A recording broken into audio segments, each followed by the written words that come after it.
Вода, оцет, шеќер, винобран, конзерванс и зрна црн пипер се потребни за вкусна туршија, велат граѓаните на Штип. Таа се приготвува секоја есен, а нема кој не ужива во неа, додаваат тие.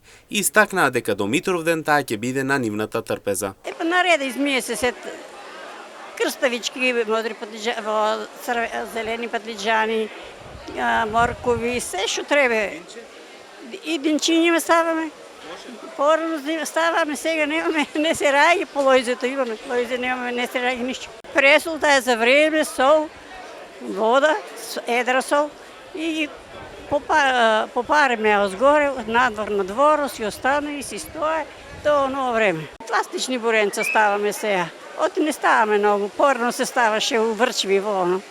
Сега, пластични. Само винобран ставаме ние. По еден месец ке стое. Да омекнеат. Ексенци со вода, сол, шеќер, тоа. Готвува се, ставиш го вода и тоа се. Можеш да ставиш и моркови, можеш и карфиол, се може. Се што сакаш. Патлиџани зелени, динчиња можеш се. А зелени патлиџани? Може. Инаку зеленчукот што се става во туршијата мора да се измие многу добро пред да се стави во буре. Најдобро е зеленчукот да се истрие со сода бикарбона и куинска четка или сунгер. Старите домаќинки повеќе претпорачуваат чистење со четка, затоа што подобро ги мие сите вдлабнатини и пори на зеленчукот.